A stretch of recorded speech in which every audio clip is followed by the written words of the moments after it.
Welcome to the Lowdown on GhanaWeb TV. This is your socio-political program that updates you on the issues and facts that matter to you.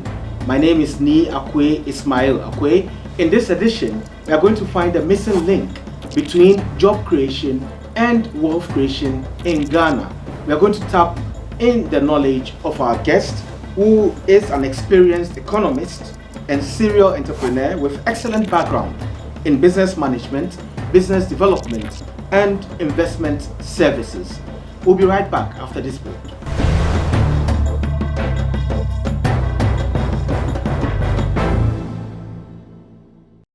Welcome back from the break. This is the Lowdown. My name is Nii Akwei Ismail Akwei, and our guest is Dr. Kofi Amoah. He is the founder and CEO of Progeny Ventures International. Welcome, Dr. Amoah, to the Lowdown. Thank you for having me. So one interesting fact that you have to prove it or not that I see online about you is that a certain website says you are the richest man in Ghana. Is that true? Well, I love the website that is saying that. I wish it was true, but there are a lot of people richer than me in Ghana. But I think if we make more and more people rich, it will percolate to help the society. It can create more jobs, lift up the youth, so wealth creation, as I think you say you're going to be talking about a little bit later on. It's important. Exactly. And you have so many businesses. I know you're employing a lot of people, and you've been in entertainment, you've been in sports, and even entrepreneurship generally. Yes. And you've also started from the United States, you brought it down to Ghana. Yes. How is the condition of entrepreneurship in Ghana right now? Well, I mean, entrepreneurship is a very, very beautiful area. It's an important area for every society. Through entrepreneurship, young people can solve the problems of society. Entrepreneurship is nothing more than identifying a need in a society and putting together an organization and structures to fulfill the need. If you look at a place like the United States, and young people like Bill Gates when they were very young, Stephen Jobs, Larry Brain, all these people created wonderful businesses. Google, Facebook, and these companies are really controlling the world. And this came from the minds of young people through the drive of entrepreneurship. So that's why I'm very passionate about us becoming very, very serious about how to create opportunities for Ghanaian youth. Because they are going to be our future. A lot of our youth now, when they don't get jobs in the public sector or with the private companies, then they say they are venturing in entrepreneurship. And we see a lot of them selling kelewele on the street. Someone just starts a small business and it doesn't even last. It just ends. Are there people you could compare to Bill Gates and the others who managed to build empires? Well, a society will create the conditions that will dictate the kind of entrepreneurship that will work. So if you're in a society where the financial support system is there, you can go and get a loan, then the support is there, you can expand and be successful. So here, as you know, our brothers and sisters who want to gain entrepreneurship, it's tough. Even if they will get a bank loan, the collateral becomes a hindrance. Even if they have the collateral, the interest rate on the loan is too high. So these are the areas that as a society, we have to make it better so that it will be easier for the creative ones amongst us to start businesses and employ the others. But loans are a problem.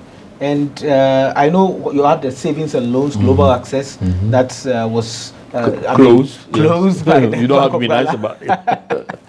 And did you give enough loans to entrepreneurs? Did you see, while you're running it, did you see a very fruitful venture? Yes, we did give to some people who were honest and they will pay their loans back. You have all kinds of people. So in that arena, one of the things that we need to have is the credit rating system.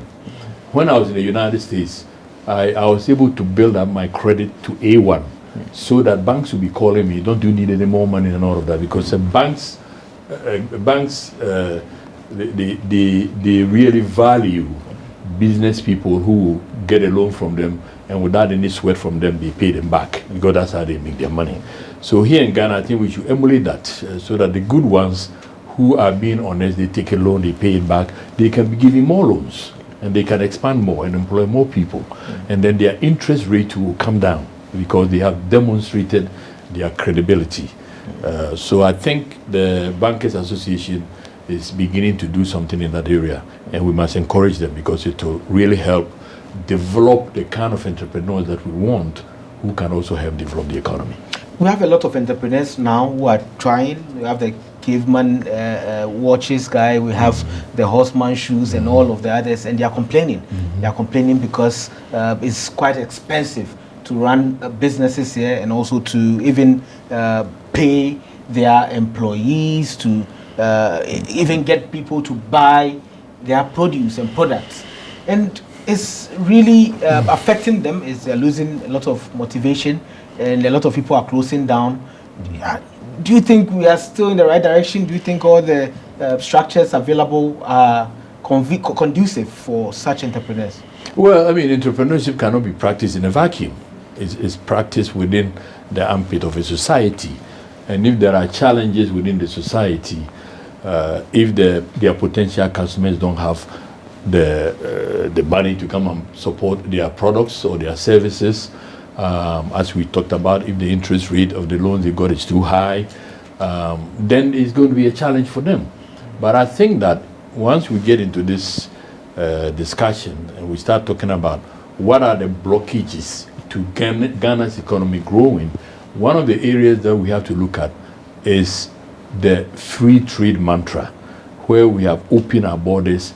Anybody from anywhere in the world can come and sell us anything at any price. When you do that, you are damaging the prospects for your local young entrepreneurs. So if you and I started a business, we are going to make some pencils. Let's say pencils is something we want to make.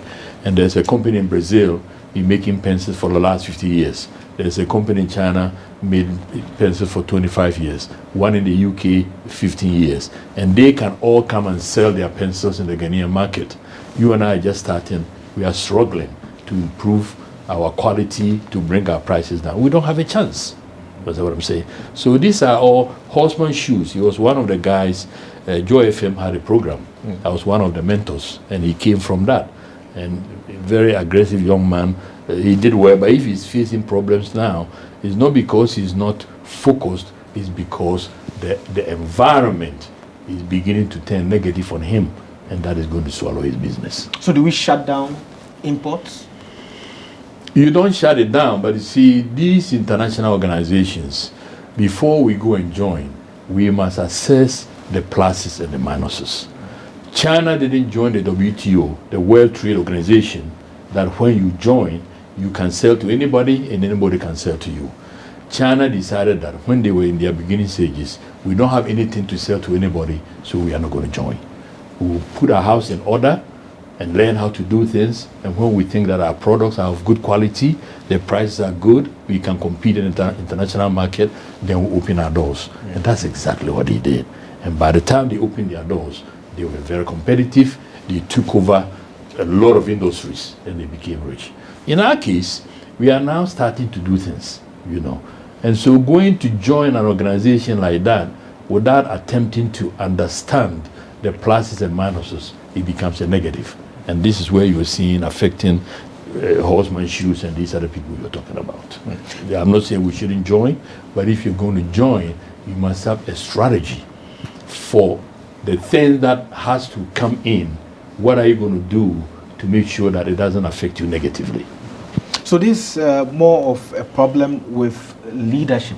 Can we say that? Because who has to take the decision?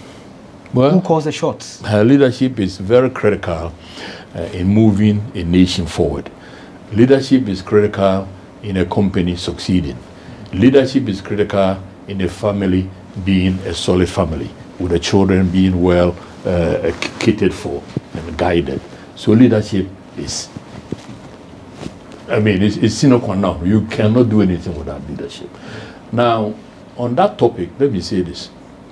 Ghana's classmates, Singapore, Malaysia, Korea, all these countries. When I say classmates, mean we got independence at the same time after the Second World War. And Lee Kuan Yew, that you mentioned earlier on, came to Ghana twice to get advice from our first president, Kwame Nkrumah.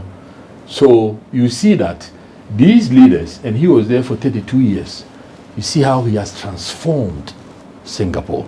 They are now about $55,000 per capita income. About 90% of the citizens of Singapore own their homes. You understand? And they started from nothing. They were a colonial country. So through the force of his leadership and be able to get the right people to come and the foresight of his policies and gradually making the sacrifice that he thought was necessary for them to make, they have risen. They are now a highly developed country. We started with them. What happened to Ghana? Malaysia came to West Africa to pick the oil palm seed. Malaysia makes $12 billion a year from oil palm alone. India imports 6 million tons. China imports something like 80 million tons from them. From Malaysia, there are so many derivatives of products from this one crop. It's really underwritten the cost of their industrialization without borrowing so much money. And in saying that, let me say that if you look at the Ghana cocoa industry, it's a clear example of something that we could have used to underwrite our industrialization financing. Because when Tete Kwashi brought this crop here, we hadn't seen it before. And to me, I get excited when a society hasn't seen something before, but it can see the benefits of that something and create the system, the processes, the policies, the support help, the financing scheme, the extension officers to support farmers who were really not that. Now we are talking about education. There are certain things that the human being, his own native intelligence, can guide them and they'll be successful. And Ghana became the largest producer of this crop at one time. That's something we should clap for ourselves and emulate ourselves. We could have done that with maize. We could have done that with oil palm. So many things we could have done that with. And escalate ourselves from nowhere to somewhere without having to borrow so much money, but financing our forward movement by the output of our own production. And when we talk about this job creation thing, we are talking about using the resources God gave you to create a better future for your society. And that's what every country has done. Let me give you this example. The United States, the UK, Germany, these were the first wave of countries that developed from the 14th century to the 18th century. And when you look at them, their industrialization policy was basically starting from agro-based activities, then moving into the factories to process these things and creating a strong domestic economy from which you can satisfy the needs of your people. And as you become rich, you get into the international market and you start trading and make more money. You look at the United Kingdom. The United Kingdom, they were shepherds. These people were rearing goats, cattle, and sheep. Their best export was wool. They didn't even know how to translate the wool into textiles. They were just like we just ship our cocoa beans. They were shipping their wool to Italy and Germany and Belgium. These were the countries that had the expertise to turn the wool into textile, to making clothes. King Henry VI came on and said, no, from now on, nobody can export wool in its raw form to anywhere. We have to use the wool inside the United Kingdom to create the textile so that we can create jobs for our people and become rich. They didn't even have the expertise. They went to Belgium and poked their best people there and brought them in. I'm saying this to say that at some point, Ghana could have said, not a single cocoa bean should be exported to anywhere. We can do a JV. The Switzerland people come here. They have the know-how, but we have the seed. The Hershey's of Pennsylvania, who make all this seeds candy, big nice chocolate that they are making billions of dollars from, they could have joined us here. You understand what I'm saying? So the policy of a society becomes the vehicle the road that you travel to get success. And traveling that road properly creates the jobs for your people. When people get up and they have somewhere to go, they are going to create wealth for themselves and for their society. But you see so many of our young people walking around hopelessly, and even those who have a job, let's be honest, when we go to work, not too many of us are seriously working. So I want this call to action to be listened to by all Ghanaian citizens, that we were not brought into this world to suffer the way we are suffering. We can do the same thing that other nations have done to escalate ourselves from poverty to wealth. Because if you look around, our soil and climatic conditions support so many things that we can do and be successful. This is very interesting, because we've been clapping for ourselves for some time now. Every Independence Day we look back and then we see from the 60s going, there were plans and policies to make the macroeconomics indicators work in our favor. We had all the businesses, we grew the crops, we also had the industries, and slowly we're moving away from an industry of agriculture and manufacturing to a more service-based industry. And currently we have many services all around, and everybody is fighting to eat from the same cake when there are others that nobody is looking at. What is making the services more attractive to the people than I don't know if it's more attractive or that is the one with easy entry. People cannot find a good job, so somebody says, Abena, his wife, I have 1,000 CDs. Maybe you can start doing something. And what can they do? Buy and sell. We have become a buy and sell country. We are not a make and sell. We are not manufacturing things. We are importing things from outside, things we should be able to make. You understand what I'm saying?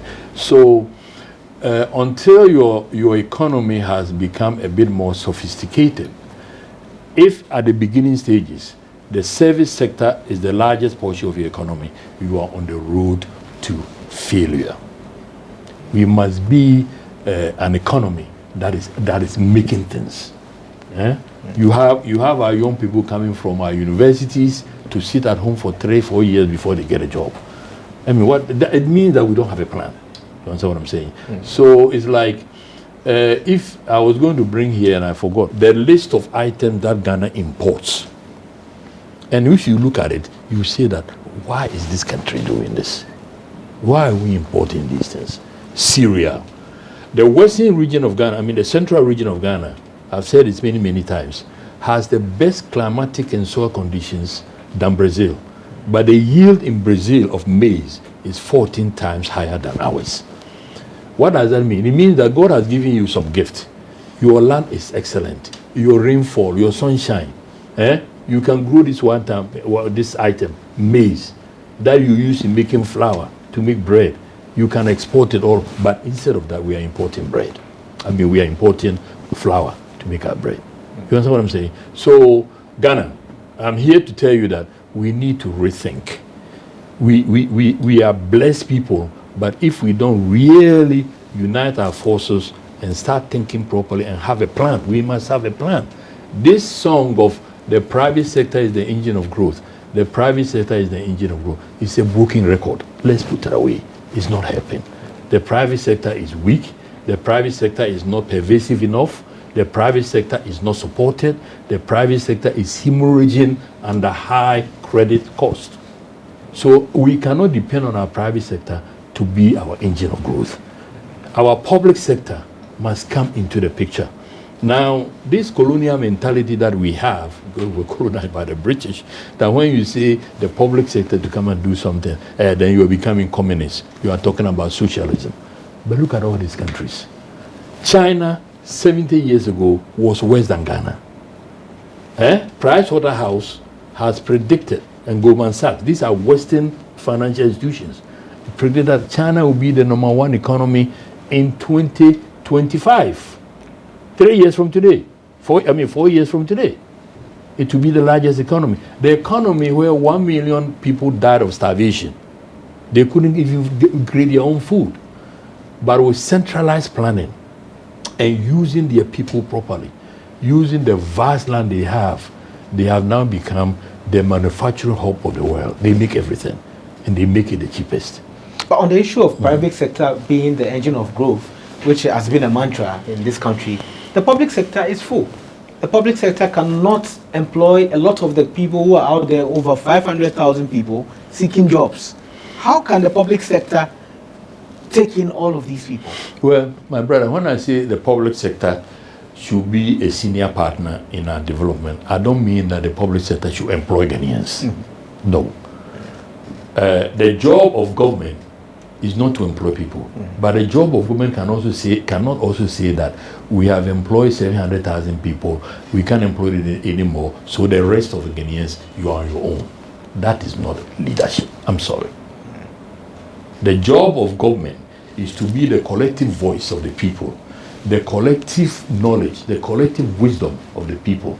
That's why we have the parliament, representing us. We have the executive branch. We spend a lot of money to pay people to do these things for us. We have the judiciary to make sure that the laws are followed and all of that.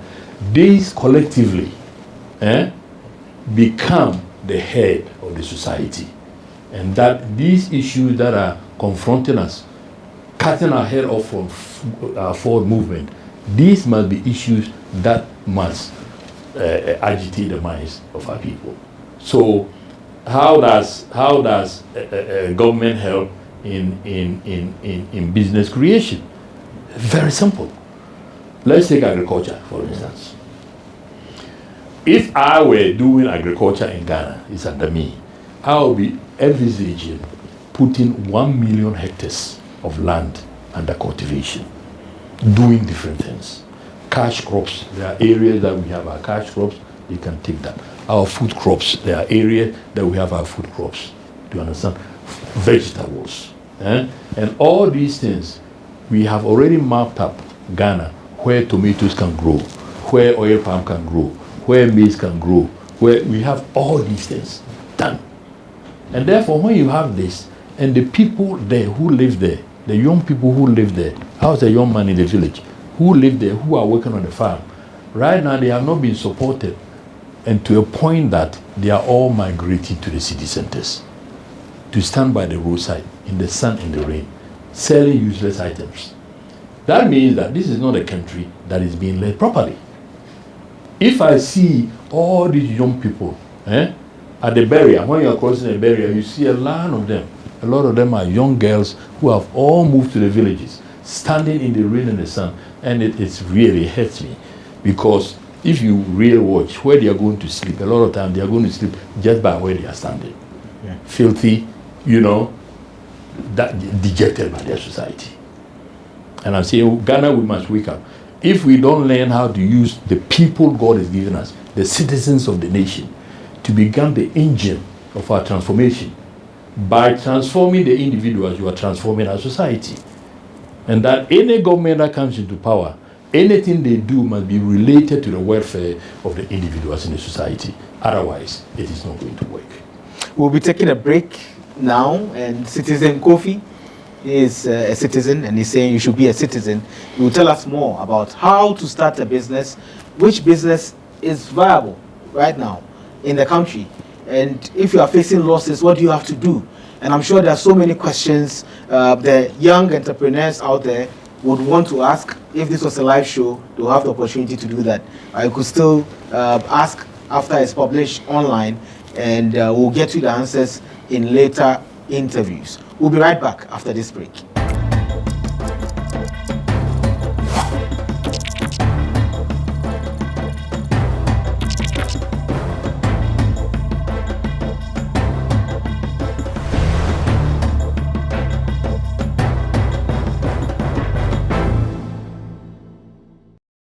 Welcome back from the break. This is the Lowdown. My name is Nii Akwei Ismail Akwei. We are speaking with Dr. Kofi Amoah. He is the founder and CEO of Progeny Ventures International. He's talking to us about the economy and job creation, how best to handle the situation or the crisis that's happening right now. So we're talking about how people should be citizens and to go into the areas that will best help the nation. And leadership should work in the direction of saving the country than working, in just one sector which starves the other. Recently, you went to Pokuwari Senior High School, which is your alma mater, and you spoke about the dependency mentality and how Africa is normally or overly dependent on the West and also Western institutions to be able to survive. And that was quite an interesting speech. Why did you choose to have that speech at Pokuwari? Well, it was the 70th anniversary of my alma mater in Pokuwari school. I cherish that school very. The discipline, everything that we were taught there, is something that has helped a lot of us. A lot of my classmates and schoolmates have done quite well. So when I was asked to come and give the keynote speak, I really thought about what is it that I must say. Should I just go and talk about the happy days I had on campus?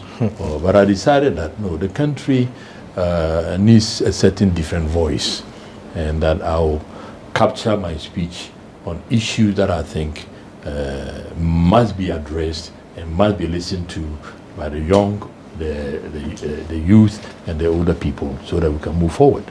And my address was simply what should be in Ghana's blueprint. What is it that should guide Ghana? What are the principles that should guide us as a people, as a society, to do well? Because when we look around, all the people we started with have left us down there, and therefore I think that by looking at what did the Koreans do, the Singaporeans, the Malaysians, all these countries, even the Americans, the British, the Chinese, what is it that guides them to do better than us? And we are still down there. And I think the first important thing that should be in our blueprint, I believe, should be a sense of unity and confidence. We must have individual confidence and confidence amongst ourselves. And we must be united. And we must trust each other. And you see, this is important, Mr. Akwei. And let me show you why this is important. Okay. Let's say a government goes to borrow money to go and do a flyover. They go and borrow $200 million or $300 million to go and do a flyover. Okay, why are they doing the flyover? There's congestion, the traffic will flow better, whatever. There's a need for that, as presumably. So the loan is contracted. Now the contract is to be awarded. And you see that the contract is awarded to a foreign company. That foreign company is going to also calculate what they have to do to maximize their profit. Businesses are supposed to do that. And then he sees that the concrete sections, I can make these in my country, and I'll just fly them in and put them in place. And you see that a lot of things are happening like that. And so the loan doesn't really come into Ghana. It just circulates around the periphery of Ghanaian economy. However, I'm saying to you, if we trusted each other, if we had confidence in each other, and if we believe that a Ghanaian company can do the flyover, and we gave the contract to a Ghanaian company, the Ghanaian company will do the sections in Ghana, okay? He will buy the cement, the iron rods, our carpenters, our bricklayers, our masons, they will get jobs to do this work. And therefore, the $200 million spent in here, now these people have monies in their pocket. They want to go and buy bread. Mami Efia, who is selling bread, can now sell more bread. And because he's selling more bread, he needs more flour. And if we were not importing the flour and my sisters in the central region were producing the maize to do the flour, then you see what we call in economics the multiplier effect. So that's $200 million that we borrowed. If the multiplier is like 4 times, it becomes $800 million to benefit Ghana. Now, when these people finish the flyover and they go, okay, the flyover can be used, but now we have a loan of $200 million to pay. But because we gave the contract to a Ghanaian contractor, and he hired Ghanaians, and they became revenue earners, they were making salaries. Some of the activities that they partake in, they pay taxes. These tax revenues then go back to government, and government can use the tax revenue to pay for the loan. So by that simple analogy, you see that Borrowing is not wrong. Borrowing is something that can improve our economy, become a multiplier effect, give us that catalyst to get something going, get some people working. But if we don't like each other, we don't love each other, we don't have confidence in each other, and we keep giving these things to foreigners, then our loans cannot be paid because you have not created jobs in Ghana. So now, what do? We go and borrow some more to come and go and pay that loan. That's why we are in debt, $43 billion. And the joblessness is still there. Our young people are coming from the universities without a job. So my brothers and sisters, all that I'm saying is that let's emulate the common sense approach to building a strong local economy, using the resources we already have in here, focusing on the welfare of the people, get the people involved, pay them well, and they will become the change agents. As our villages, if you wanted me to show you how to create jobs and all that, let me use it as an example. Let's say I have some 3 villages somewhere, and if you look at these villages, they are living in these mud houses. The school there is dilapidated, the teacher is not motivated, everything really doesn't look good for the future. So I go in there and I use the money of government, and let's say I till 5,000 hectares of land. 5,000 hectares of land with tractors and combines, okay? I do my boreholes, I put the dormitories, okay? I put schools there. I put a clinic. I put quarters for the teachers. And I move these villagers who are going to work on these farms over there. Right away, I have improved their lives. They are living in better conditions. Their children are going to go to good schools. The teachers are motivated because they have living quarters and are going to be paid well. Now, these people will be motivated to work hard. You don't let them become lazy. If you don't work, I'll kick you out. They will be motivated to work hard. Now, you brought in my nephew who finished KNUS, you can get a job, studied biochemistry. He can come and work there. Whatever it is that you are growing, that we are going to package, the guy who studied graphic design, the labeling can come there. The guy who studied law at Legon, he can help it to write our sales contracts. You have created a litany of jobs, the linkages along the line. By the catalyst of government investment in changing the lives of these people and getting them to do something. Now, the activities that come out of this, whatever product that they are growing, if it's processed properly, can consume in Ghana, can pay for itself, and the rest will be exported. So we have to understand how to transform the face of Ghana. And this is what everybody is doing. You go to China, you go riding somewhere, you see a new city is developed. Nobody's living there now, but very soon they'll move the people there. Understand? We cannot have our villages continue to look the way they are and take them into the future. Look at our marketplaces, where we go and buy the food to eat. With the flies, the gutter is smelly. We are sitting there and we drive past it every day. We go there and buy the food and we don't change anything. How do we look at ourselves? Forget about how other people look at us. We must begin to change things ourselves. And I think leadership is important in setting the stage that to motivate all of us to see the right things to do and become a united, confident people and move for a better nation. So you moved to Ghana and then started a business after you worked in the US for some time. If at that time, if it was this time and you were in the US working, would you be motivated to come to Ghana to start a business? I don't think that it is hopeless to start a business in Ghana, even today. It's tough, but I don't want to paint the picture that everything is hopeless. No. But a good business person will calculate the pluses and the minuses and make decisions to how do I take care of the minuses, the negatives. What is my risk amelioration strategy? How do I? And there's a way to do that, And I also think that when you have a business, you're not going to do the business alone. You have to have employees. And if you treat employees well, for instance, If you pay them well, and they see that if they lose the job that they have with you, their life will be difficult, believe me, they will work for you. But a lot of times, just to be blunt, a lot of Ghanaians who are working, if you look at the salary, a lot of people's head is below the water. They can't breathe. So when they come to work, you don't have their 100% of their focus. Because at the end of the month, the money you're going to give to them cannot take care of everything. So they have to be thinking of something else to supplement their income. So, let's say you're doing free education, which is good. A lot of people are being educated, but the teacher's salary, his mind is not there. And therefore, the quality of education is given is not the best. So salary structure discussion must also come into the space. It's not just giving people a job, it's giving them a good paying job that will make their life become different, that will make them focus on the job.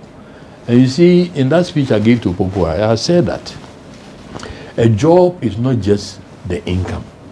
A job is also an extension of the human being, his adventurism, his curiosity. You saw that recently, Facebook changed itself into metaverse. You see, these are the people who are thinking big things. Nanotechnology, the Internet of Things. There's a new book out, Homo Deus, man has become God. And you see all this transformation that is taking place. We in Africa must be careful, because gradually we are falling behind. And you get to a point, just like the gorilla and the chimpanzee, who are family members, pretty much extinguished, we can become lost species. So this is not a joke anymore. We need to structure our society in such a way that our young people can also have their fertile mind being agitated to be used to that. Kwame Nkrumah's time, we have the Atomic Energy Commission. By now, we should be in space. And let's not think that we cannot do that. We cannot think like that. We have to think that the brain God gave us is just as fertile. And with that kind of thinking, I think we'll succeed in several areas. Anyway, you've pointed out so many flaws and challenges in the system in the country, which most of the time we blame leadership for affecting it and all of that, and also having the mandate to make corrections and to change it. You lost global access, savings and loans. Was that as a result of the system? I don't think so. Global access should not have been closed, but I'll come back at another time for more in-depth interview like my brother Amoah is doing. You see, all that I will say about that is this. Let's not destroy Ghanaian institutions. You see that on CNN, you see companies that have been 100 years old. They are talking about it. Now, if an institution, there's something wrong with the institution, some malfeasance is taking place in the institution, arrest the person and deal with the person. Don't kill Ghanaian institutions. It's a matter of the sense of community, the sense of we are in this together, the sense of these institutions, these Ghanaian-inspired native institutions have become a part of the strength of Ghanaian asset, and they must be protected. If there are people doing the wrong things there, the law must punish them. But don't kill it. You kill the Ghanaian institutions, you have given monopoly to the foreign banks. Government money is now in foreign banks, it's here and there. So all these things we are talking about, how do you move forward as a people when some of your people who are at the front doing these things, you are killing their institutions? So was this a failure on your part, or it was so not a failure of anybody's part. It's a failure of the logic. It's the failure of the logic of leadership. It's a failure of the people who were restructuring the banking system, not understanding the role of banking in the institution of a nation as to move forward.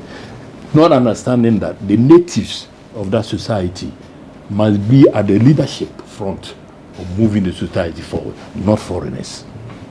And if we don't begin to love ourselves as citizens of the nation, and protect each other and move forward, you kill Kofi Amoah's business, me, I am fine.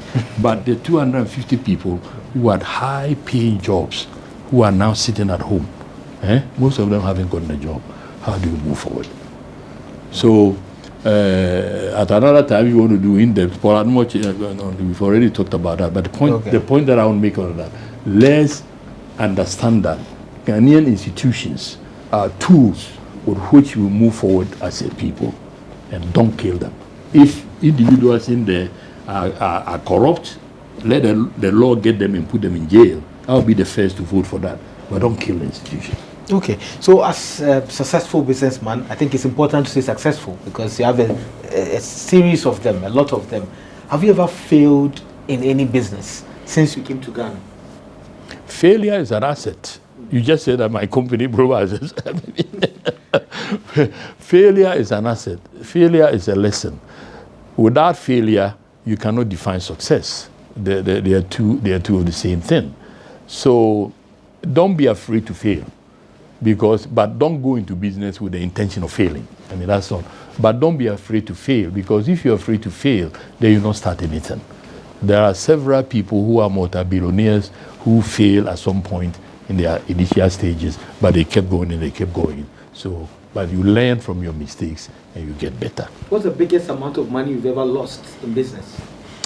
Donald Trump said that the most money he ever lost were the deals he let go. Do you understand? Somebody comes to you with this great, you're going to make all this money and all of that, and you are supposed to invest this, and you don't invest. 2 years later, you see that they are down the drain. So I cannot, I don't relate to that. I relate to the excitement of business. And for me, profit is defined as society's thank you. Business is about solving a problem for society.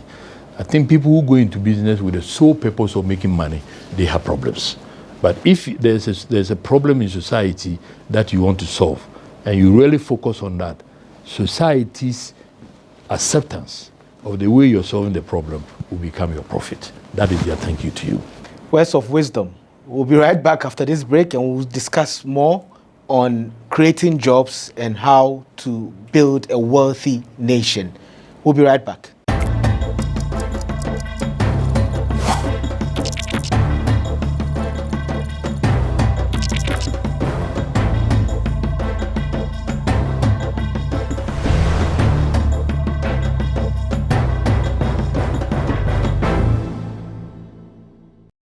Welcome back from the break. This is the Lowdown. My name is Nii Akwei Ismail Akwei, and our guest is Dr. Kofi Amoah, and he is the founder and CEO of Progeny Ventures International.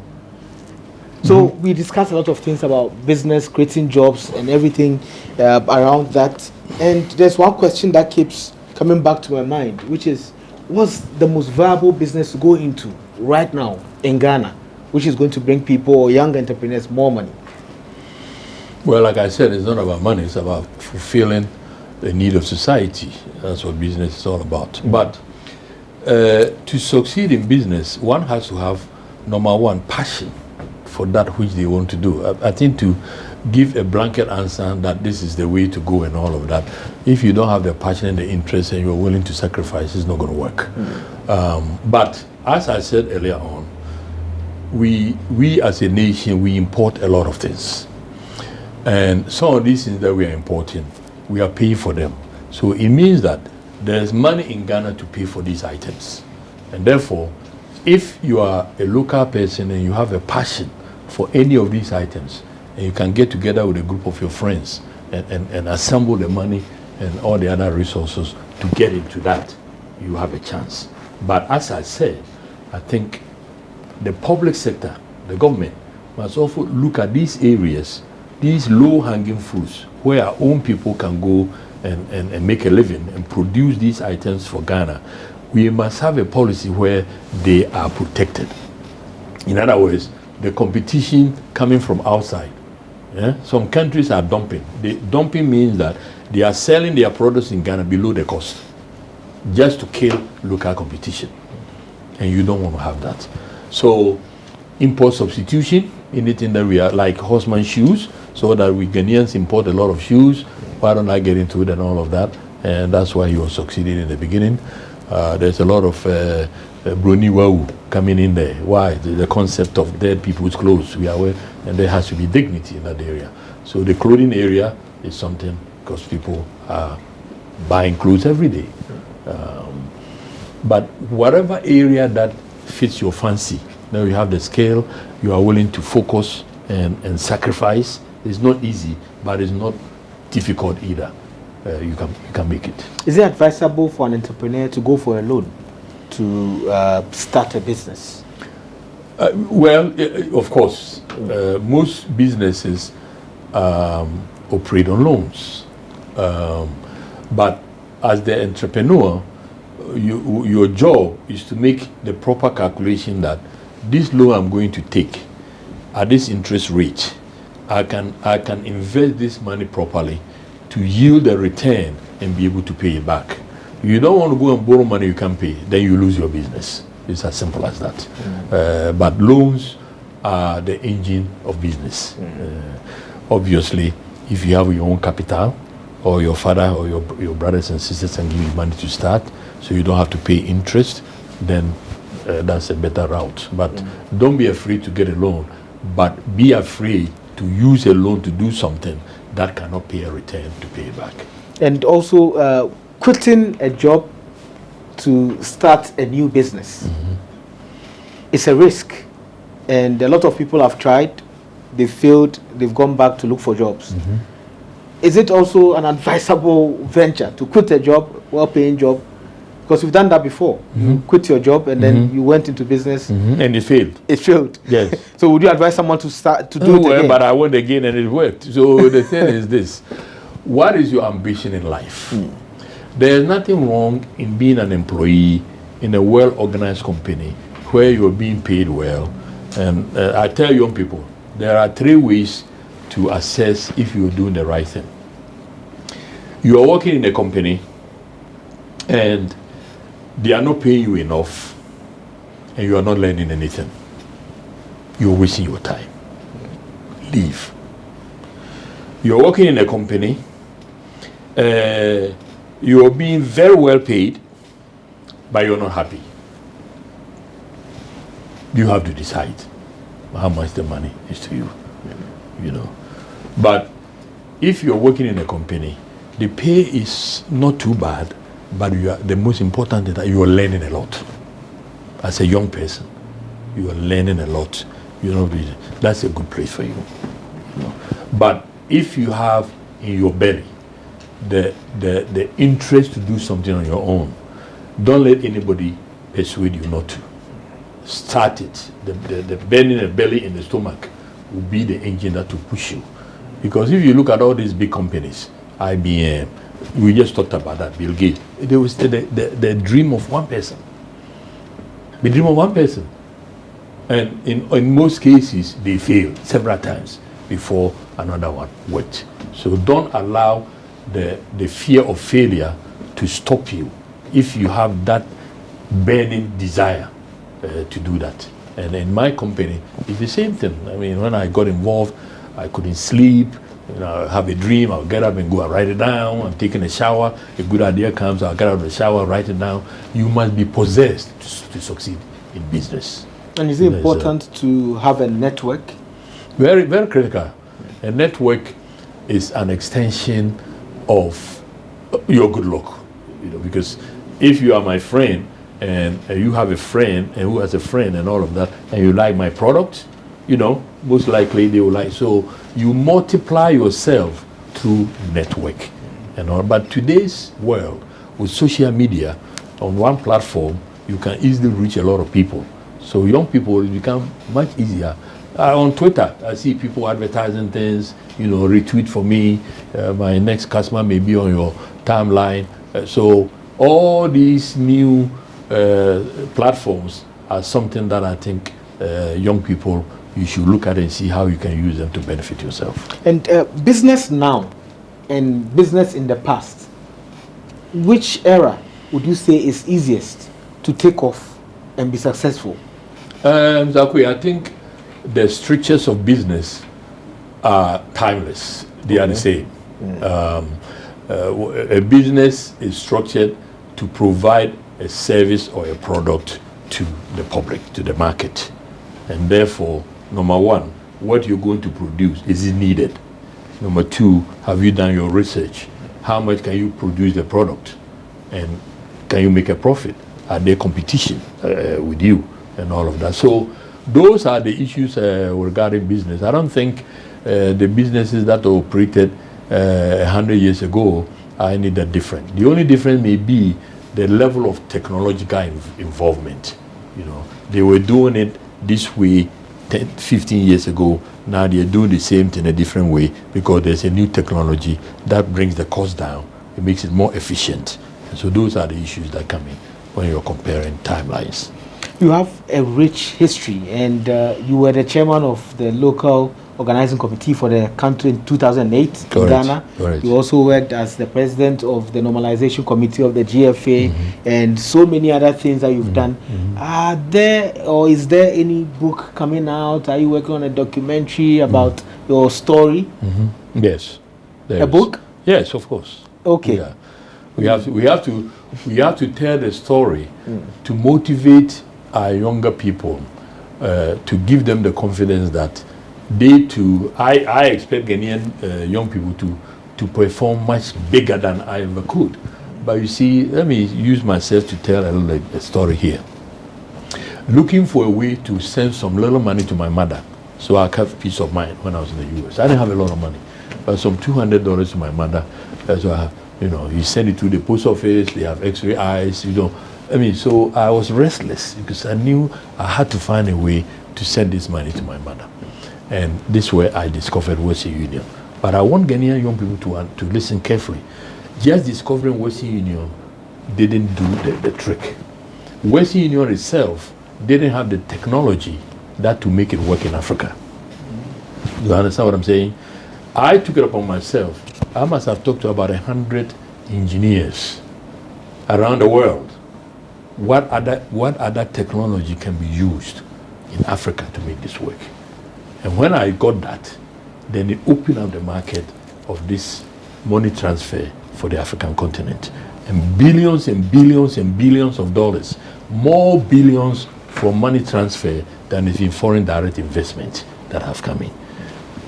The follow-up of that is this Momo thing that we have.